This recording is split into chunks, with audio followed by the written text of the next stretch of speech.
Todo mundo vende a energia solar e o carro elétrico como se fossem uma espécie de futuro limpo, silencioso e infinito. Um painel no telhado, uma bateria no carro, zero fumaça saindo do escapamento. E pronto, resolvemos o problema. Mas essa imagem bonita esconde uma verdade desconfortável. A energia pode ser renovável, mas os materiais que constroem essa energia não são infinitos. Um painel solar parece simples, uma placa escura capturando luz. Um carro elétrico parece ainda mais limpo, sem gasolina queimando, sem motor fazendo barulho, sem fumaça saindo atrás. Só que nada disso nasce do nada. Para fabricar painéis, baterias, cabos, inversores, motores e redes elétricas, precisamos de uma quantidade enorme de minerais e metais. Silício, prata, cobre, alumínio, lítio, níquel, cobalto, grafite, manganês, terras raras. A transição energética parece digital e limpa na propaganda, mas no mundo real, ela começa em minas, refinarias, navios e fábricas. E aqui começa o paradoxo. A mesma tecnologia criada para reduzir a dependência de combustíveis fósseis aumenta a dependência de minerais críticos. A Agência Internacional de Energia afirma que tecnologias limpas, como carros elétricos, baterias, painéis solares, turbinas e redes elétricas, exigem uma ampla variedade de minerais e metais, e a demanda por minerais como lítio, níquel, cobalto, grafite, cobre e terras raras deve crescer rapidamente nas próximas décadas. O caso das baterias é o mais visível. Um carro elétrico não tem tanque de gasolina, mas tem uma bateria pesada, complexa e cheia de materiais específicos. Lítio para armazenar energia, níquel e cobalto em algumas químicas de bateria, grafite no ânodo, cobre nos sistemas elétricos, manganês em certas composições. E isso não vale só para carros, vale também para baterias estacionárias, ônibus elétricos, caminhões elétricos, notebooks, celulares, data centers e todo tipo de equipamento que precisa guardar eletricidade. Agora imagine bilhões de pessoas tentando eletrificar o transporte, multiplicar painéis solares, expandir redes elétricas e instalar baterias ao mesmo tempo. A demanda não cresce com uma linha tranquila, ela explode. A IEA projeta que, no cenário de políticas declaradas, a demanda por lítio pode crescer 5 vezes até 2040, enquanto a de grafite e níquel dobra. Cobalto e terras raras também crescem fortemente, e o cobre, que já tem um mercado enorme, pode crescer cerca de 30% no mesmo período. 2 pontos. Content Reference, abre colchetes. Ou ICT, 2 pontos. 1. Fecha colchetes. Index igual a 1. E é aí que a palavra escassez precisa ser entendida direito. Não significa necessariamente que esses materiais vão sumir da Terra amanhã. O problema real é mais perigoso. Eles podem continuar existindo, mas ficar caros demais, difíceis demais, lentos demais de extrair, concentrados demais em poucos países, ou presos em cadeias de refino dominadas por poucos atores. Em energia, não precisa o recurso desaparecer para virar crise. Basta a oferta não acompanhar a velocidade da demanda.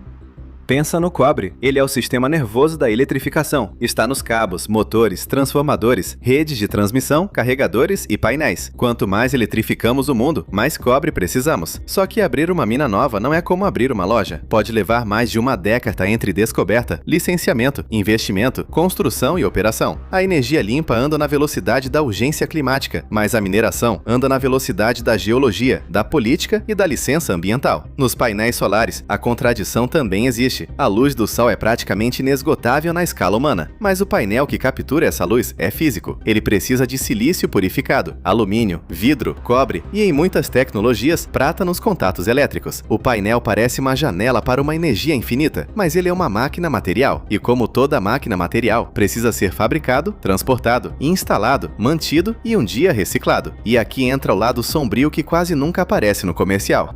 Mineração pode consumir água, energia, terra e produtos químicos, pode gerar rejeitos, pode afetar comunidades, pode causar disputa por território, pode criar dependência geopolítica. Além disso, o refino desses materiais também é concentrado. A IEA alerta que a concentração de mercado e a segurança das cadeias de suprimento são pontos centrais para minerais críticos da transição energética. 2 pontos. Content Reference, abre colchetes. UAICITE, 2 pontos. 2, fecha colchetes, Index igual a 2. Então a pergunta real não é: energia solar e carro elétrico são ruins? Não, essa é uma leitura preguiçosa. O mundo precisa descarbonizar, e essas tecnologias são parte importante da solução. A pergunta real é mais madura: como construir uma transição limpa, sem criar uma nova dependência suja, escondida embaixo da terra? Porque existe um risco enorme de trocar uma ilusão por outra. Antes, a gente fingia que queimar petróleo não tinha consequência. Agora, podemos cair no erro oposto: fingir que tudo que é elétrico é automaticamente puro.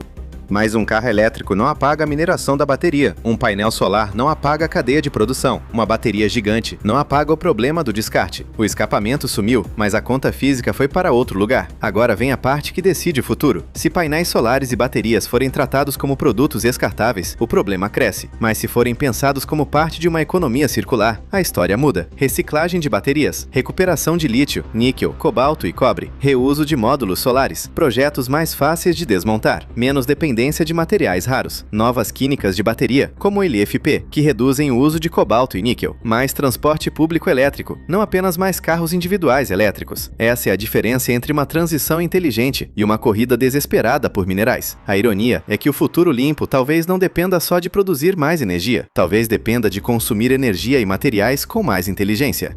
Porque se a solução para cada problema for fabricar mais, minerar mais, trocar mais rápido e descartar mais cedo, a energia pode até vir do sol, mas o modelo continua antigo. No fim, a energia solar e os carros elétricos não são uma mentira, mas também não são magia. Eles são ferramentas poderosas dentro de uma equação muito maior. E toda ferramenta tem custo, cadeia, limite e consequência. A luz do sol pode ser infinita para nós, mas o painel não é. O vento pode ser renovável, mas a turbina não é. A eletricidade pode sair limpa do carregador, mas a bateria tem uma história física antes de chegar ali. Talvez a pergunta mais importante não seja se existe energia infinita. A pergunta é, será que estamos prontos para parar de tratar o planeta como se os materiais dele fossem infinitos também?